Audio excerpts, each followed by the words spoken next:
Creating a फ्रेंचाइजेबल business. क्या आपका business इस लायक है कि फ्रेंचाइज ऑफर कर सके? आपके बिजनेस में फ्रेंचाइजेबल बनने के लिए कौन कौन सी क्वालिटी होनी चाहिए?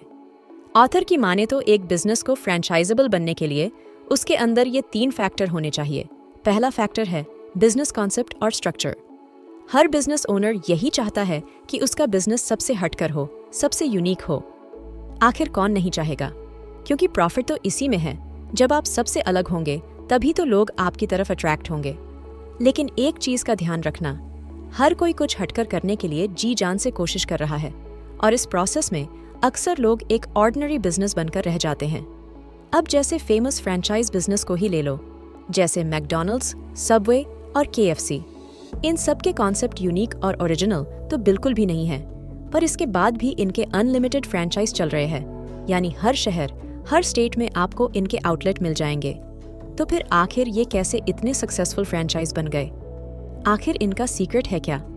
तो जवाब छुपा है इनके ऑपरेटिंग सिस्टम में। मैकडॉनल्ड्स का ऑपरेटिंग सिस्टम बेस्ट माना जाता है। इनके पास हमेशा अच्छे लोकेशन और लेआउट होते हैं जहां आसानी से पहुंचा जा सके और इनकी प्रोडक्ट क्वालिटी कंसिस्टेंट रहती है। साथ ही ये हमेशा फास्ट सर्विस देते हैं और इनके एडवर्टाइजमेंट का तो कहना ही क्या, वो हमेशा आई कैचिंग होते हैं।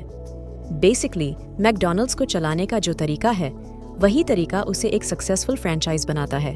तो अगर आप भी अपने बिजनेस को फ्रेंचाइज बनाना चाहते हो तो सिर्फ उसके ऑपरेटिंग सिस्टम पर फोकस करो, ना कि कॉन्सेप्ट और स्ट्रक्चर को यूनिक बनाने पर। सेकंड फैक्टर है बिजनेस की मार्केटेबिलिटी। ज्यादातर फ्रेंचाइजेबल बिजनेस की शुरुआत बेहद छोटी होती है। अक्सर बिजनेस नया होता है और उसकी एक ही यूनिट होती है। लेकिन छोटे बिजनेस को बी-रेडी बिजनेस जैसे मैकडॉनल्ड्स से डरने की जरूरत नहीं है। हाँ, बड़ी फ्रेंचाइज के पास अच्छी खासी रिसोर्स और ताकत होती है, लेकिन एक छोटे से एक यूनिट वाले बिजनेस को भी सक्सेसफुल बनाया जा सकता है। इसके लिए बिजनेस ओनर में इतना पैशन और डिटर्मिनेशन होना चाहिए कि वो अपने बिजनेस को फ्रेंचाइजेबल बना सके। तो आप ये कैसे तय करोगे कि आपका बिजनेस मार्केटेबल है या नहीं? खुद से पूछो, जो प्रोडक्ट या सर्विस आप दे रहे हो, लोगों को उसकी जरूरत है भी या नहीं? बी-रेडी कंपनी जैसे मैकडॉनल्ड्स टेस्ट मार्केटिंग करते हैं और ग्रुप्स पर फोकस करते हैं।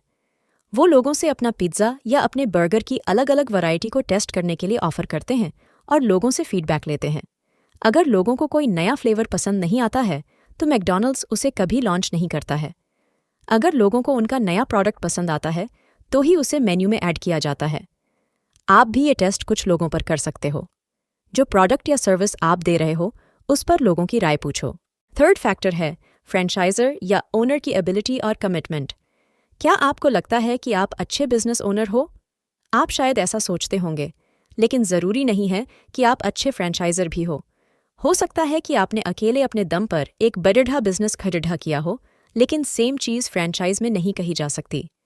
जैसा हमने पहले भी बताया है, एक फ्रेंचाइज बनने के लिए आपके अंदर कोचिंग स्किल्स होनी चाहिए। आपको अपनी फ्रेंचाइज को ट्रेन करना पड़ेगा ताकि वो फ्रेंचाइज सही तरीके से चला सके, क्योंकि उनकी सक्सेस काफ़ी हद तक आपकी कोचिंग और ट्रेनिंग पर डिपेंड करती है। साथ ही आपको अपने अंदर ऑर्गेनाइजेशन स्किल्स भी डेवलप करनी होगी। जी हाँ, फ्रेंचाइज का मतलब ही है ज़्यादा पैसा, लेकिन साथ में ये आपकी जिम्मेदारी बनती है कि आप अपने फ्रेंचाइज को पूरी ट्रेनिंग और सपोर्ट दें। मान लो 10 लोग आपके पास आकर आपके बिजनेस की फ्रेंचाइज लेना चाहते हैं और आप उन सबको हाँ कह देते हो, लेकिन तभी आपको एहसास होता है कि आपको उन्हें ट्रेन भी करना होगा।